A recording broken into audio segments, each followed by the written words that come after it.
انا من احلامي دايما نفسي اقول جمله شهيره بتقال في افلام دايما، اصل انتوا جيل بايظ.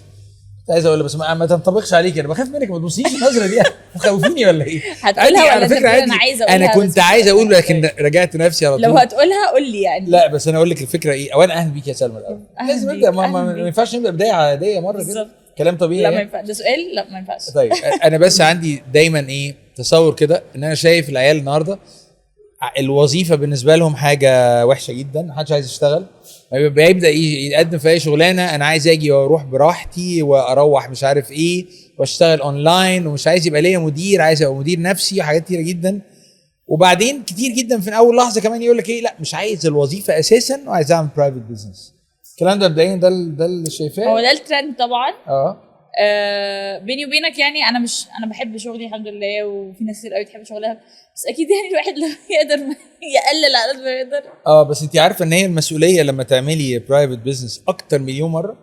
برضه عايز افرق ما بين حاجه اللي هي individual contributor واحد بطوله كده تمام، او ان حد بيبدا يشتغل في حاجه هي فيها ناس ويبقى تحته بقى ناس.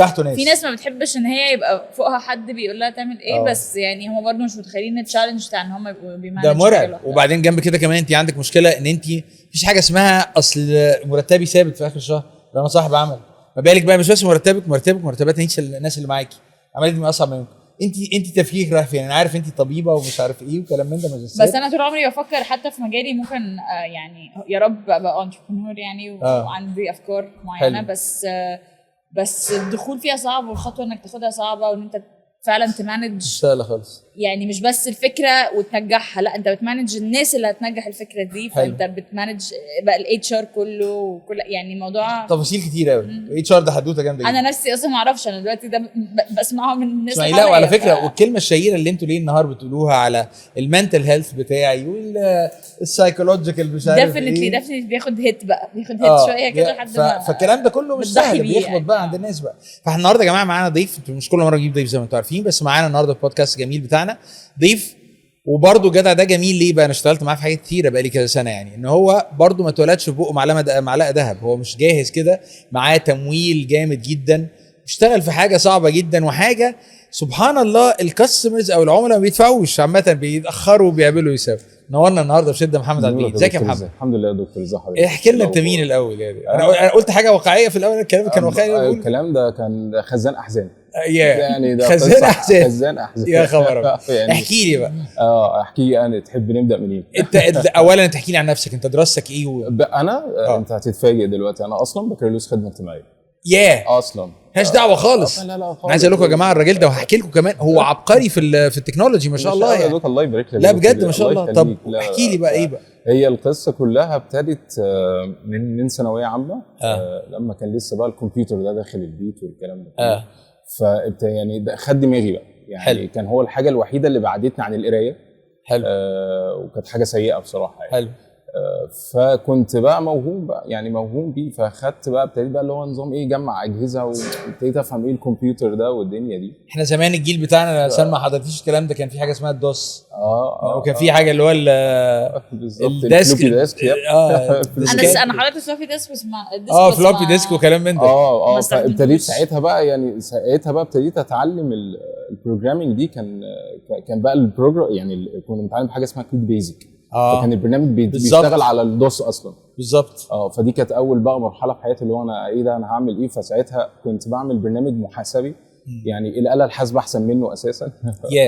فكنت اخده واحطه على الاجهزه الاستيراد اللي بتتجاب ده، واقعد بقى بيقعد تجار الموسكي ومش عارف ايه. فانت قررت انت من دماغك وانت صغير تعمل الكلام ده، وانا عملت اختراع صغير كده. اختراع والله، وجاب فلوس يعني بجد. والله جاب لي فلوس. ثانيه واحده بس، وانت لسه ما خلصتش جامعه كمان صح؟ كنت لسه في الجامعه. فانت بتنزل بتخبط على باب تاجر وتقول له انا عندي حاجه ابيعها لك في ايدك. اتخبطت بقى يعني، ما انت بقى بتتخبط بقى. طبعا. يعني انا ما فيش تمويل، فانت كنت محتاج ان انا اوهم اصلا الراجل اللي ان انت وراك حاجه. لا مش الكاستمر. صاحب الجهاز نفسه. يعني صاحب الاجهزه نفسها. ولا بص انا هاخد منك الجهاز واروح ابيعه. انت مين يا ابني؟ طب ما اعرفكش اساسا. طب بص ايه اللي كان بيخليك يا محمد في الوقت ده انا عايز اعملها، انا بكمل فيها؟ يعني هو انا كنت حاببها وحاسس ان هي يعني تنفع مع الناس. وكان فعلا يعني بالذات بتوع تجار الموسكي ده كنت بتعامل معاهم كتير. هو محتاج حاجات بسيطه، هو محتاج يحط 1 زائد 1 تقول له 2. ايوه بس انت بتكلم واحد تاجر في موسكي، ده ابعد ما يكون عن اي حاجه اسمها تكنولوجيا. بص بقى تخلف عقل غير طبيعي، دخلت في ماركت يعني بص والله العظيم. لا طب ثانيه، قول لي مثلا انت داخل على الراجل بتقول له ايه؟ يعني دخلتك سلام عليكم ايه اللي جاي بعدين؟ الناس دي على فكره بقى، انا الناس دي هي اللي علمتني فعلا يعني ايه بزنس. يعني والله العظيم بتكلم بجد. وكل حاجه احنا بنقولها دلوقتي وازاي بتقعد مع انفستور وام في بي والكلام ده، الناس دي عجناه وعارفاه. لان انا فاكر في مره انا اول يعني بعد فتره يعني لما كنت قعدت مع حد منهم كان عنده مكتب عايز اجره وهو حرفيا ما بيفكش الخط. هو ما بيفكش الخط، وانا عايز اجر المكتب عشان افتح فيه شركه صغيره. بص يعني انفستور قاعد قدامي قال لي طيب انت هتفتحوا ايه؟ 1 2 3 4. هو ولا فاهم انا هعمل ايه، بس هو حاسس ان هي حاجه حلوه. قال لي طب خلاص اوكي المكتب موجود وانا مش هاخد منك ايجار، وهاخد دخلني شريك. فكروا بقى مع بعض كده، روحوا فكروا وشوفوا هتدوني نسبه كام. وابتدى بقى ياكل دماغنا بقى ويفرجنا على المكتب يعني. وخفنا احنا ساعتها خفنا لان طبعا انا خفت ما رضيتش يعني. فهم الفظاع، فانت في الاخر اقنعوا ان الحاجه دي هتطلع عليها عائد.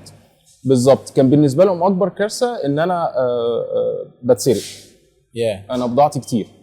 انا عايز حاجه تلم العمليه. تلم العمليه بس فهو ده اللي ساعتها ابتديت وبعت حاجات بسيطه كده. وبعد كده بقى اشتغلت في الجامعه شويه. حلو. وكملت بقى شغلت ده الطبيعي المفروض كده. الجامعه بقى خدتني على الحياه للاسف. بالك بقى الخدمه الاجتماعيه دي يعني جامده جدا يعني. طب احكي لي برضه.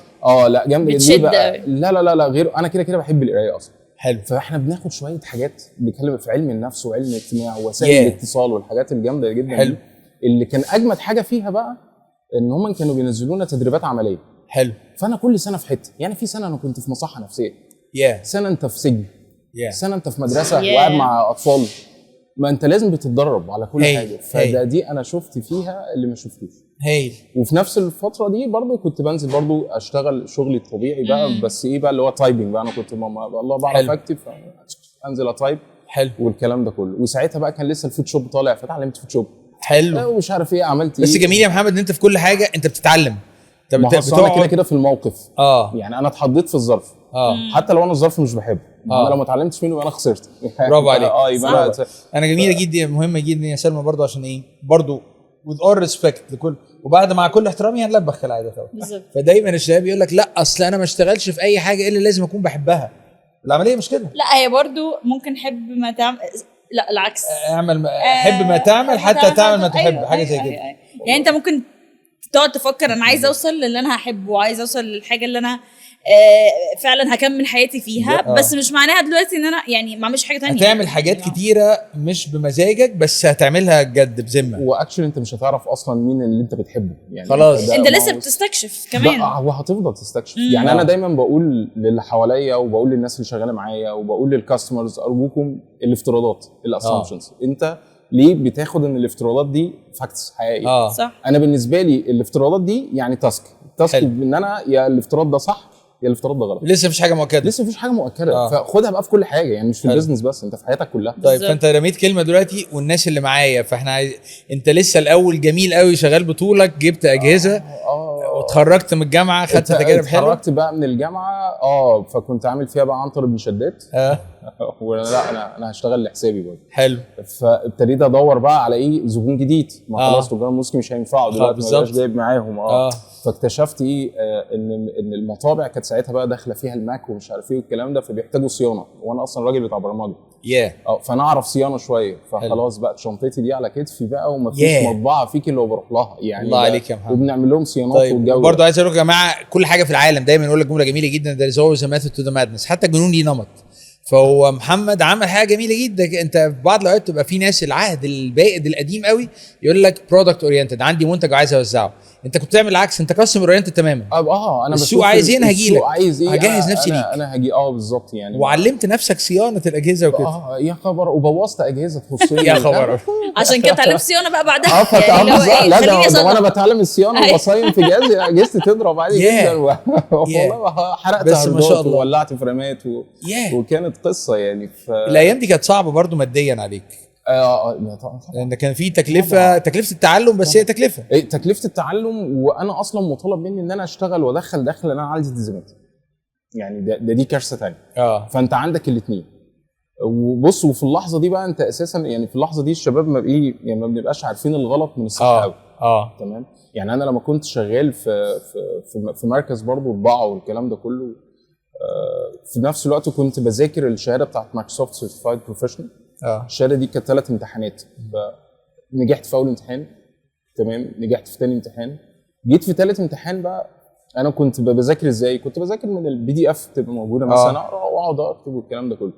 فانا كان نفسي اطبع الكلام ده، يعني نفسي اطبعه. فجيت على الشهاده الثالثه قمت طابع الورق في الشركه دي. بس كتير طبعا يعني إيه؟ يعني عدد برضو لازم. طبعت كميه يعني. والامتحان ده انا يعني كنت داخل واثق فيه جدا. فشلت فيه. والله. عشان متعود على حاجه تانية ولا عشان ايه؟ لا، عشان طبعت الكلام ده من ورا صاحب الشغل، ما ده ما كانش غلط. ده انا قفشت بقى الموضوع. فرحت ساعتها وقلت له، قال لي انت ما كنت قلت لي مش هقول لك لا.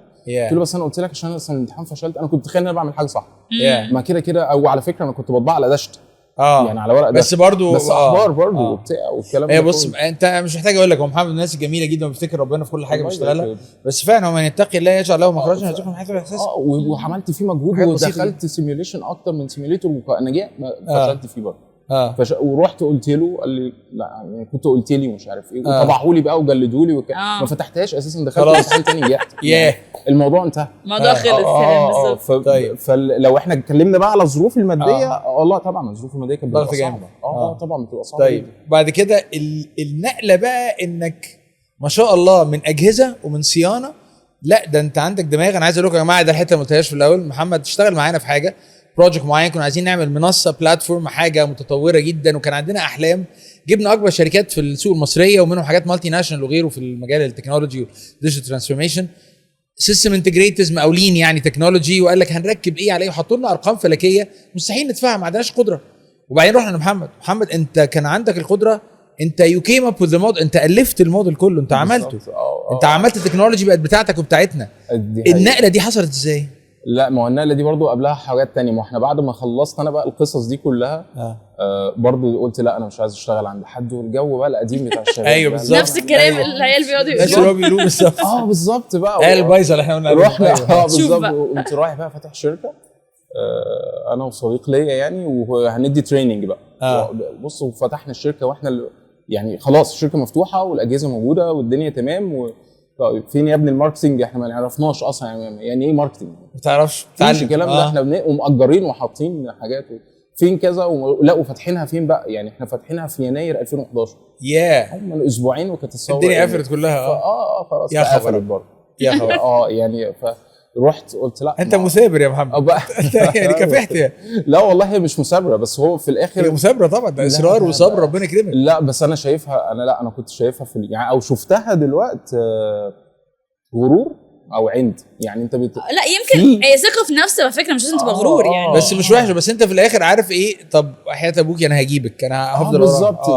لا بس هو قابلتنا ناس، يعني انا شخصيا قابلتني ناس قالت لي يا ابني ما انت لازم تنزل تشتغل الاول عشان تبقى. وانا لا ليه اشتغل؟ انا اعمل تعمل وكررتها تاني مره بقى، يعني عملتها في شركه تاني بقى. وقلنا نظبط بقى موضوع الماركتنج ده وجبنا عقود، بس فشلت برضه. يعني ليه بقى؟ عشان وظفنا. واحنا كنا لا نفقه شيء، اللي هو ايه ده اول مشروع حطيناه يلا عين ناس. تكلفه طبعا ضربت معاك تماما. ما كنتش عارف انت محتاج تعين مين بالظبط، ما كنتش عارف تكلفه ناس ومرتبات ثابته وكل لا وكان الاسوأ من كده، ما كنتش عارف تدير الناس دي بالظبط. بعد ما تعينهم بقى كان في الغالب من سنك، فكانت خلطه بيضه صعبه جدا. كانت خلطه بيضه. دول بقى بجد اللي هو بيفكر ند بالند، وانا زيه وانا ممكن اعمل شركه زيه. وبعدين وبعدين بقى انت عندك بقى مرتب بحد انت عايزه اول الشهر، وانا ماليش دعوه، انا عايز مرتبي والعميل مش فيش رصيد بينك وبينه عشان يقول لك استحملك مثلا او حاجه. لا مفيش الكلام ده. طب وبقيه القصه كمان الرومانسيه اللي هي للاسف موجوده في بلدنا على طول، ان الناس ما بتدفعش. دي حاجه وحشه قوي. لا ده احنا لسه ما وصلناش كده. ده لسه انا هكمل لك يا خبر. فخلصنا ورحت بقى يعني تنازلت بقى واشتغلت بقى. كان لازم حته لم نفسك بقى خلاص. تنازلت. لا يعني قصدي لا هقول لك ليه، عشان هو اوريدي كان طلع من الحته دي، فهو اضطر يرجع خطوه. هو ما بداهاش، اضطر يرجع خطوه. انا ما بداتهاش اصلا بقى. تعالى بقى نشتغل بقى وتشتغل في مجالك بقى، يعني لم نفسك كده واقعد واهدى. فجيت بقى قعدت سنتين اشتغلت في ستارت اب. يعني انا مش عايز اقول لك ان السنتين دول انا كنت شايف اسوأ سنتين في حياتي. تمام يعني، وبتشتغل مع حد شخصيته صعبه جدا. وهو مشهور على فكره، مشهور في المجال يعني. وبتتعامل مع ناس صعبه جدا. وايه بقى الشغل؟ هو انت من السبت للخميس، هو الجمعه بس اللي اجازه. وفي رمضان يا تفطر يا تتسحر في يختار لك حاجه. التجربه كلها على بعض يعني. لا في التجربه، فانا كنت عايش بقى يعني حاجه صعبه، كابوس بقى، كابوس غير طبيعي يعني. لدرجه ان انا لما جيت امشي او اكشلي انا ابتديت اتلكك عشان هو يمشيني، ما سنتين عذاب. فقال لي لا امشي بقى، لا امشي خلاص. فانا حلقت دقني، فانا حتى لما راح قال لي ده حلقت، طب انت كنت قول لي من الاول ان انت عايز تمشي. والله العظيم. فتعالى بقى اتكلم بقى في الحقيقه دلوقتي. السنتين دول بعد ربنا سبحانه وتعالى الراجل ده الفضل كله رجع له. ليه بقى؟ اتعلمت بجد، لان هم السنتين دول هم اللي مشغليني لحد دلوقتي. انا عرفت يعني ايه انت تصبر، انا عرفت يعني ايه MVP حقيقي. الراجل ده كان اللي هو مينيمم فايبل برودكت. وكنا شغالين تك وحاجات iOS وبتاع والكلام ده، واللي هو ايه ده انت ما بتعرفش تعملها؟ لا هم جايب لك اي ماك وهتعرف تقعد تعملها، اتعلمها. بص بقى كان بالنسبه لي ده عذاب. لا اداني شويه سكيلز. انا برفع له القبعه دلوقتي، رغم ان انا كنت شايف ان هو اسوأ مدير. بس هو لا سبحان الله، لا السنتين دول كانوا فرقوا معايا. اول مره اعدي مع ناس ابيتش. حلو. ابيتش اللي هو انت هتشتغل على البرودكت، وعرفت يعني ايه ان انت تبيتش ومعاك برودكت، مش بروح مش كده بالظبط. لا طبعا. فبرفع له القبعه حتى الان. جميل ما شاء الله. بس طيب. بعدها بقى خلصنا بقى القصه دي. ظهرت بقى حته بقى ايه الستارت ابس بقى ورياده الاعمال والكلام ده. فساعتها عملنا ايبوما اللي احنا فيها دلوقتي. دي ايبوما دي كانت ايه اصلا يعني؟ كان ايه الاختراع بتاعنا؟ كان سوليوشن عادي جدا او بلاتفورم تخليك تعرف تعمل موبايل ابلكيشن. حلو. من غير اي تكنيكال سكيلز. حلو. دراج ودروب والكلام ده كله. ودخلنا ساعتها انكيوبيتور ومش عارف ايه. ونفس القصه بقى، ما كنتش انا بقى لسه عارف حته الاسامبشنز دي. انت بنيت برودكت على افتراض خلاص اتشاف زي الفل كده. بالظبط يعني. ونزلنا ايفنتس والناس تسقف وتشوف وتتكلم. وخلاص البلاتفورم دي جميله يا جماعه، اعملوا لنا انتوا بقى الموبايل ابلكيشن. من طب ما هو البلاتفورم موجوده. لا والله احنا مش هنستخدمه. لا لا احنا ما في حاجات اعقد من كده. متخيله سما كميه الوقعات كل وقعه من دول اللي انت بتقول عليه كلمه الغرور ده زمان ومش اتكسر ده يعني. بالظبط. كان ممكن ما يكملش يعني. ده لا ما كملش فيه. ما فيهاش. ايه اللي كان بيخليك بقى في كل واحده من دول انت كنت خلاص جربت الوظيفه فمش راجع تاني، حرقت المراكب خلاص؟ هو في ايبوما بقى لما جينا بقى بعد حوار البلاتفورم ده، يعني انا بص يا دكتور، هو اصعب معركه المعركه مع النفس يعني. هو انت تقوم قاعد بقى في اوضتك كده في مكتبك ماسك ورقه وقلم، صح، وفي 10 دقائق كده لازم ايه، هضحك على نفسي ولا مش هضحك ولا اتكلم بصراحه. ما تهربش بقى من 10 دقائق فاقعد بقى يعني انت اقعد شوف انت هتعمل ايه. فهو انت كان لازم تشوف اللي فات وتستفيد من الدرس عشان تعرف، ما يا هترجع تاني تشتغل بالطريقه اللي انت مش حاببها، يا اما خلاص بقى انا عايزك ايه زي ما تقول ايه يعني، انت حربايه في السوق، انت بتاخد شكل السوق وتشوف الفرص فيه. حلو. وتشوف انت استفدت ايه. فانا لازم تتغير المرونه بقى كلها. لازم ولازم تشوف السكيلز الحياه بتاعتك. حلو. انت ممكن تكونش يعني، انا اكتشفت في الاخر ان انا السكيلز الحياه بتاعتي مش تكنيكال اساسا. اكتشفت حاجه في نفسك انت بقى ما كنتش عارفها كمان. يعني ده انا كميه خبرات وعلاقات غير طبيعيه. يعني خبرات غير طبيعيه في مجالات واندستريز كتير جدا، متنوعه كتير جدا. فانت حاجه جميله جدا يا محمد بنقولها للناس دايما، يو ار ا بزنس بروفيشنال، محترف اداره بغض النظر عن المجال او الصناعه او الفانكشن او اي حاجه. بالظبط. ومش لازم اكون اكسبرت فيها، بس انا دخلت ولعبت في الموضوع وفهمت النولج بيز اللي هتخليني العب فيها بعد كده. ما شاء الله زي الفل. فجيت بقى بصيت على الماركت بقى حقيقي، لقيت ان اغلب الناس اللي بتجيلنا، انا كنت شركه عادي خلاص، ايبوما دي بقت شركه سوفت وير عاديه، بنعمل ويب سايت، موبايل ابلكيشنز، مش عارف ايه الكلام ده كله. ان مشروع منهم ينجح ابدا. يا خبر ابيض، ايه يا جماعه انتوا في مشاريعكم ما بتنجحش ليه؟ فعشان انا بقدم تكنيكال، انا ماليش دعوه، بس هو في الاخر الراجل بياخد البروجكت بتاعه وشركته بتقفل بعد كده. فانا اكتشفت ان الشباب دول او العيال دي جايه، لا هو انا مش لازم اقول لهم تكنيكال، لا انت تعالى لي من الاول، لا انت تعالى لي من اول ايه البيزنس اناليسيز الاول. انت تعالى لي الاول من اول البيزنس موديل كانفاس كده حضرتك. فانا عملت انتجريشن ما بين الاثنين، فبقيت اقدم ايبوما ان انا مش بقدم لك التكنيكال سكيلز، لا وانا بخش معاك من الاول كده، اشوفك اصلا تنفع ولا ما تنفعش، اشوف انت ماشيها صح ولا مش ماشيها صح. لان للاسف في التكنولوجي الناس بتمشي برضه ورا الترند شويه. طبعا فدي كارثه. طبعا. فدي كانت عامله لنا وده تاني ده الجمال بتاع الدور اللي انت بتتكلم عليه بزنس بروفيشن. انت مش بتتكلم عارف بالبري زي سلمى زمان لما حد يروح يشتري عربيه مثلا فيقول لك ايه انا عايز عربيه مثلا تويوتا، فيقول له انت عايزها ليه؟ عشان انت عايزها ليه دي. طب ثانيه واحده مش هبيع لك عربيه مش هتفيدك. ايوه على حسب بقى انت مثلا بتسافر رحلات ولا انت سواقتك ولا بالظبط. لا احنا كنا بنقعد وتقعد مع كل فاوندر فيهم يعني الجمله الشهيره اللي بسمعها اتس ماي بيبي. مش عايز اغيره. ماشي اللي جاب لك يخليه لك، طب نربيه بقى يعني يعني عشان ما تجيبكوش من حاجه بعد كده يعني نربيه عشان ما يطلعش ابن عاق. فبرضه الافتراضات القاتله هو مفترض ان دي الفكره. يعني انا في منهم ستارت اب قعدت معاه باني حاجه روعه انا والمفروض بياخد مني انا النصيحه التكنيكال والكلام ده كله. طيب اولا انت عامل ليه بالتكنولوجي دي؟ فبيقول لي عشان هي دي اللي انا بفهم فيها. يا حلاوه لا طبعا يعني غلط. مش معنى ان انت عشان بتعرف في التكنولوجي دي فتبنيها بدي. المهم يعني قلت له عامه انت مش محتاج اصلا ان انت تقعد مع حد تكنولوجي. قال لي امال محتاج ايه؟ قلت له انت محتاج تقعد مع محامي لان الستارت اب دي كلها اصلا هي ضد القانون فعلا هي كانت ضد قواعد البنك المركزي اساسا. يا خبر. قال لي لا انا ما كنتش اعرف. قلت له عشان انت ده افتراض بالظبط ومكمل في طريق ومش بتفكر في حاجه ثانيه. لا صعب.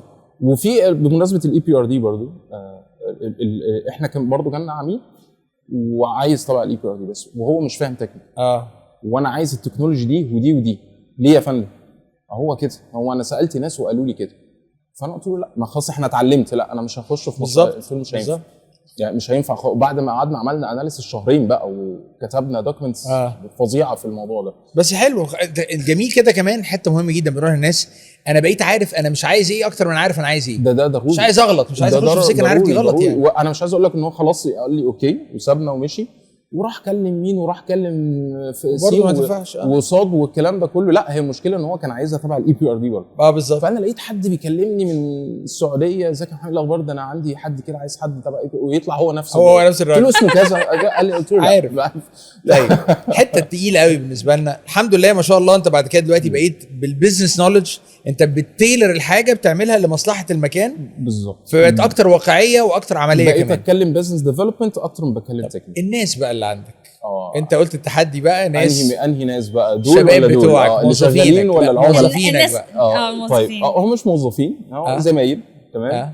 بص بقى يا دكتور يعني هنبتديها من الاول خالص.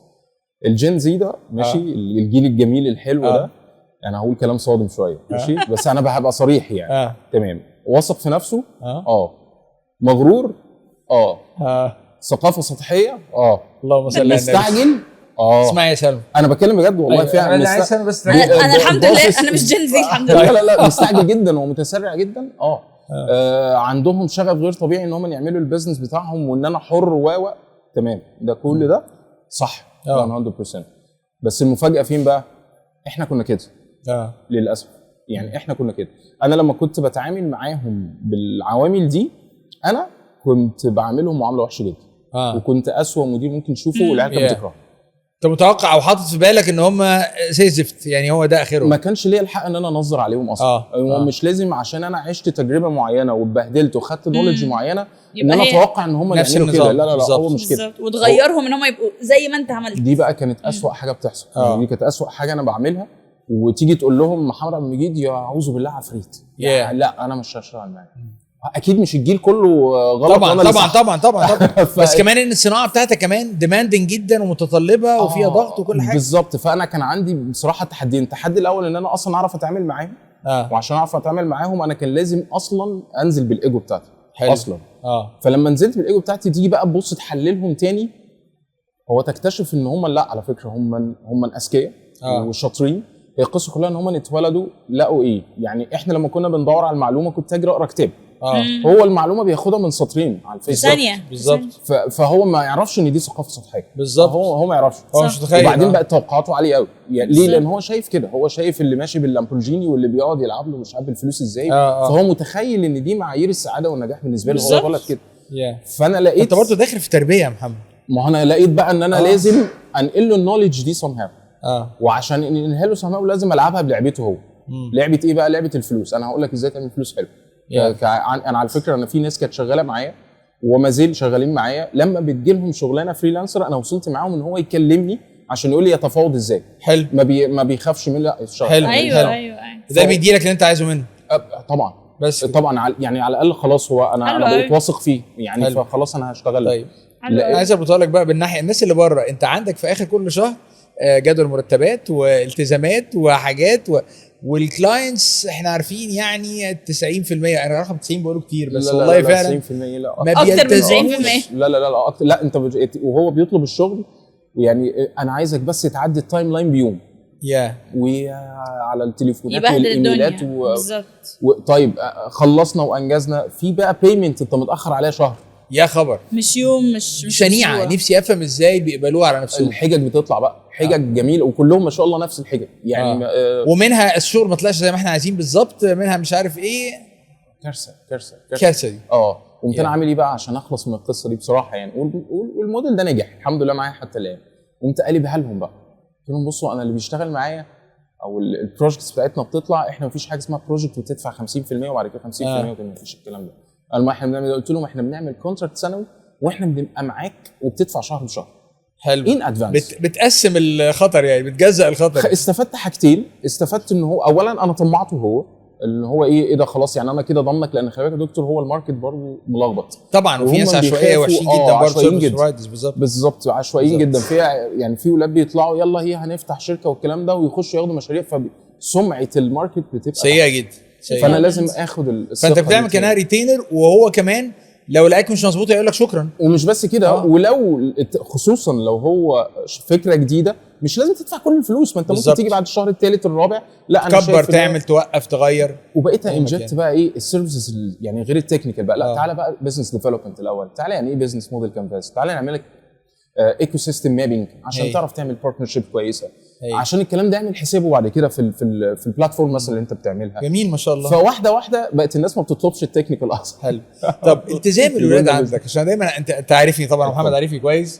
انا فاكر اول اجتماع اساسا يا دكتور الفضايح وهو طالع لا هو طالع عارف انه بيقول حضرتك هتعمل فيا كذا علشان المواعيد بس نذاكر عارف بس فانا ساعتها قلت له ايه اللي هيخليني انسى موضوع المواعيد خالص شغلك بس بعد كده الحمد لله عمره ما فوت التزام يعني. لما باجي لحضرتك المكتب بعمل حسابي في 3 ساعات. ايوه في الطريق صعب والله في كوبري اكتوبر. الشباب بقى والتزامهم دي بقى كانت قصه ثانيه برضو في الاول. بص يا دكتور هو احنا عندنا بنشتغل مفيش مكتب بيلمنا اصلا يعني كل واحد بيشتغل في المكان اللي بيريحه بالطريقه اللي بيريحه وبنشتغل بالتاسكس. يعني انا محتاج منك التاسك دي والتاسك دي وقت مطلوب هتشتغل بقى الصبح تشتغل بالليل. احنا عندنا شويه يعني رولز كده مثلا لو في ميتنج خلاص لازم كله موجود ومواعيد وكل حاجه. انا استفدت حاجه حلوه قوي ان مش كلهم شايفين بعض فمستريح قوي. مفيش بقى حوارات بقى مفيش بجد يعني امتى يتقابلوا على جروب لمشروع حاجه تستاهل. بس الاحتكاك اليومي اللي هو زياده ممكن يعمل مشاكل خلاص بالظبط حاجات. والنقطه الثانيه ان انا لسه عارف ده الهيدك الصداع الرهيب دايما هو انا قادر اخد فلوسي من الناس عشان ادفع الموظفين بتوعي بالتزام المرتبات المزايا الحاجات ده لا زال صداع طبعا. ده لا يزال صداع، ده صداع كل اول شهر. بس هو يعني هو مش هينفع اتاخر عليه بالظبط. فانا دايما لازم ابقى عامل حسابي ان الناس دي هتاخد فلوس، انا بقى فلوسي هتتاخر. انا بقى هستلف امشي وانت فاتح بيت برضه خد بالك انت عندك قصه يعني طبعا واب وزوج وكل حاجه دي قصه يعني. فاللي هو انا لازم هتمشي كده وهتمشي. ابص يا دكتور يعني احنا في كذا يعني احنا بنقع في دروب جامد قوي ان احنا ممكن نعين حد عشان مشروعين 3 4 وات ايفر يعني حاجه ويقعد يشتغل وبعد كده مفيش هذا النوع من المشاريع داخل لنا شهر في الثاني في الثالث بالظبط. الخناقه بقى طب ما احنا كده مش محتاجين ان الشخص ده مش مشكلته صح دي مش شايل مسؤوليته خلاص دي مش انا مش مشكلتي. سؤال برضو هل الولاد دول بيبقى عنده سام تايمز القدره ان هو ايه طب اتعلم حاجه تانية غير ولا بيبقى صعب قوي تكنيكلي عندك؟ لا هم عندهم هو ده بقى عيب الجيل ده اللي هو ايه انا بشغال اكس ما تقوليش اكس ونص ما تقوليش ايوه هم يعني لا ما هي ابني ما هي جنبها اهي ما اعمل دي. طب انت هتستفيد تتعلم فيها برضو ما انت هتدخل لك فلوس بعد كده. لا هو مش عايز بعد كده هو عايز قبل كده. فحطها له بقى انت كي بي اي ان انت لو حققت الكلام ده بس الصراحه بحترمهم في الحته دي ان هم مش يعني انا عمري ما اقدر اعمل كده فاهم قصدي يعني احنا بنتكسف نقول احنا عارفين على اي حاجه. وانا الجيل بتاعنا برضو الميلينيالز يعني انا حاسه جين زي في الحته دي فيهم قويه قوي. يعني انا لو حد طلب مني شغل بعد ساعات العمل مش عارف ايه هقعد عادي وفاهم كده. هم بقى بالنسبه لهم لا انا خلاص. لا لا لا انا فعلا مطلوب انا مني في اكس، مره انا حد مش هعمل فيهم اكس قالها لي كده صراحه، هو انتوا هتدفعوا لي ثمن في الكلام ده بالظبط كده. بس يعني عارف بياخدوا حقهم يعني. بس انت كمان في المقابل بس لازم هو غلابة يدي اللي قوي. عليه برضه. غلابه قوي غلابه قوي والله. هم لسه مش هي فاهمين، مش يعني مش فاهمين يا سلمى لعبه، هم لسه مش فاهمين لعبه الفلوس. خلي بالك بصي، هو انا لما بقعد اتكلم معاهم اللي بيسمع منهم النصيحه فعلا بيعدي. ايوه بتفرق كتير جدا. طبعا. الجيل ده بالذات اللي شغالين في الفيلد بتاعنا، وبالذات بقى لو خرجوا بره، لو راح يشتغل بيشوف يعني كميه فلوس غير طبيعيه. مشكلته في طريقه التعامل مع الفلوس دي، بيخسر. انت بتخسر نفسك. انت فرحان بس انت فعلا بتصرفها على وهم. بالظبط. تعالى بقى كلمه. هو انا دايما بقول الجيل ده بيحب فلوسه في حضنه. ماشي. والله فعلا. تعالى كلمه بقى، قول له انت على فكره ينفع تبقى انفستور ازاي، واقعد بقى فهمه لعبه الاقتصاد ولعبه الفلوس وممكن تعمل ايه. انا في 2 نموذجين بالنسبه لي سمعوا الكلام. واحد في خلال شهرين بمرتبه وتنازل عن حاجات كتير، تنازل عن الايفون الجديد، وتنازل عن الاي ماك او الماك برو الجديد، مش هجيب لك الكلام ده، وهحط الفلوس في حاجه معينه زي ما محمد قال لي. شهرين 3 شهور بالظبط المبلغ عبيط. يعني ما يعديش 200 300 الف جنيه. بقى اسد ب 7 مليون جنيه ما شاء الله ما شاء الله. وواحد تاني عجبته اللعبه. بصوا بقى هجاوبك على الحته بتاعت الفلوس دي. عجبته اللعبه فابتدى يتعلم مهارات تانية عشان يزود الفلوس عشان يرميها في الانفستمنت ده. وعلى فكره انت هي بالظبط انت هتوصل لها اي مكان طريقه بس خلاص. انت بس افهم اللعبه ماشيه ازاي. يعني انا عايز الراجل ده بقى ده ديفينتلي يا جدع. ده انا متخيل تحدياتك مع الناس دي على طول. ديفينتلي فاليو بزنس. مش بس فاليو بزنس كمان. انا شايفه ان هو من تحته ناس بيدخلوا في فاليو انفست، لان انت اتس ا بيج تول. وانا شايفه الصراحه الجيل اللي جاي ده واحنا واللي اصغر مننا لو ما اتعلموش انفستمنت في الوقت ده خساره كبيره جدا. هم بيجروا على طول يقول لك البيزنس، يقول لك انا عايز الفرق دلوقتي بيني وبينها. خدت بالك انا على قدي فكرت صاحب شركه فاليو بزنس عشان يجيب للناس اللي هو بنفيتس كويسه ويعمل لهم كنترول سيستم كويس. انا يعني على قدي مزايا وانتليجنت ابروتش ديجيتال مثلا للبيرول. هي تفكيرها انفست. هم عملوا ايه؟ مش هو قال لك انا حلو هشتغل بزنس في نفس الوقت هانفست يعني هيشتغل. لا يعني هو مش يشتغل بيزنس، هو بيشتغل قصدي ان هو يعمل شغل ويعلم نفسه. موظف عادي بالظبط. لان هم دايما هتسمعي الكلمه دي من بقهم يقول لك ايه، انا عايز امشي من الشركه ما بقاش في حاجه جديده اقدر اقدمها، هو نفس الشغل اللي بعمله. فانا اقعد معاه، مش شركتي انا بس، ده هو بيجي لي من شركه ثانيه، يبقى في شركه كبيره يقول لي يا باشمهندس انا بفكر اروح لشركه ثانيه. انت ايه مشكلتك؟ يعني انت مشكلتك ان انت بتعمل شغلك بسهوله وعندك وقت فاضي. مش هينفع وعندك وقت فاضي وبتاخد مرتبك اللي هو مكفيكوا بزياده، وشايف ان انت دماغك هتصدي. فانت عايز تسيب بقى الشركه وتروح دماغك ايه تعيد الموال. عايز تحدي كده، عايز تحدي. قلت له طب ايه رايك بقى لو ناخد دماغك دي خليك زي ما انت واعمل اكسترا بقى وتعالى بقى تعالى انفست حتى لو في نفسك. خلاص انا اسف يا سلمى الحته دي انت احسن مني فيها. لا انا بصراحه خلاص انا عجبتني. انا حاسه ان انا متاخره. يعني انا حاسه ان انا محتاجه اقعد اذاكر. بس بقى نيجي بقى عند الجزء الثاني. دي بقى معرضتي معاه انه والله العظيم يا جماعه ما فيش حد بيجري ورانا. دي كانت اكتر حاجه على فكره. انا لما دخلت الايكو سيستم ده انا تعبت. اللي هو ايه، انت لازم تعمل كذا. احنا متاخرين على مين؟ يعني انا متاخر على مين؟ حاجه ما اعرفش لو مش في معركه مع حد محتاج تقعد تشرح لي. انا تعمل لي كوتشنج. انا لغايه دلوقتي اول كلمه بقولها كل يوم انا متاخر جدا. مع مين يا انا مش عارف متاخر وانا بعمل حاجات اعجازيه من وجهه نظري متواضعه كمواطن غلبان. انا قاعد مع فاوندر يعني برضو شخص جميل كده لذيذ. وده بقى بص يا دكتور، يعني ده عيلته كلها ما شاء الله مستريحه وشغاله في عقارات وعندهم كومباوندز وهو فتح الستارت اب بتاعه وفشلت ومش عايز يقرب من عيلته ولا عايز ياخد منها حاجه. انا عايز اعمل حاجه بتاعتي. هو دماغه ده كده. وانا مستعجل ومش يا ابني انت مستعجل على ايه؟ يعني مفيش حاجه بتجري وراك. وبعدين تيجي تقعد معاهم دايما احنا لازم نعمل التراكشن ده عشان الانفستور عايز كذا. هو مفيش مره عشان خاطر الزبون. صح. هو انت ليه بتجري ورا الانفستور؟ يعني صح. ما تاخدها بشكل تاني. برافو عليك. بجد. طب وبعد ما اجيب لي انفستمنت بس اولوياتك الصح. يعني جبت ولاد كتير جدا ضاعوا في الحته دي اللي هي انا عايز اجيب الفند وبعد كده مش عارف اعمل ايه، عايز ابيعها وخلاص. ولا ويكتشف ان هو ما بيعيش حياته بالظبط. يعني بالزبط. فانا دايما لا انا بصراحه الموضوع ده خدني فتره. قلت لا انا لازم ابقى يعني انا خلاص. انا بالنسبه لي السعاده نصها طبعا. في ان انت مقتنع ان الدنيا دي دنيا شقه. برافو عليك. بس خلاص انت استمتع على قد ما تقدر. معايا مليارات معايا برافو عليك. انت مستمتع. طب انا عن نفسي انا اتكلم معايا بعد كده بيني وبينه في موضوع اللي هو فاليو بزنس. كلمني في الانفست تاخديش مني فلوس او لو خدتيها عايزها مضمونه الرجوع. ايوه انا هبقى واثق في نفسي ان شاء الله، ان انا عارفه الانفستمنت يبقى في ريتيرن جامد. نقول الكلام ده في الاسم بقى ان شاء الله. طيب محمد امتعتنا بحوار من امتع من اجمل ما يمكن ما شاء الله. لوتس اوف جريت اكزامبلز. وانا عاجبني ان انت وقعت مره واثنين وثلاثه. وعلى فكره الغرور اللي انت سميتها غرور دي في بعض الاوقات انا هسميها اعتداد بالنفس. كرامتي مش هتخليني اقع، فحتى لو وقعت انا وراها هجيبها عشان برستيج قدام نفسي مش قدام حد كمان. والافتراضات الافتراضات صح. عارف انت دكتور فيلسوف الوساده الخاليه سنة عبد القدوس لما قال لك في حياه كل منا وهم كبير اسمه الحب الاول. لا تصدق هذا الوهم. الحب الاول او حبك الاول هو حبك الاخير.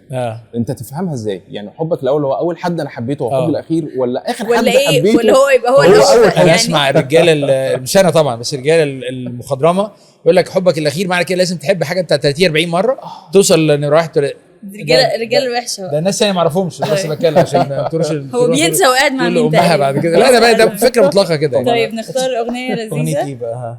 ممكن نقول رياح الحياه حمزه نمره. حلوة يعني جميلة. تفضل مكمل كده.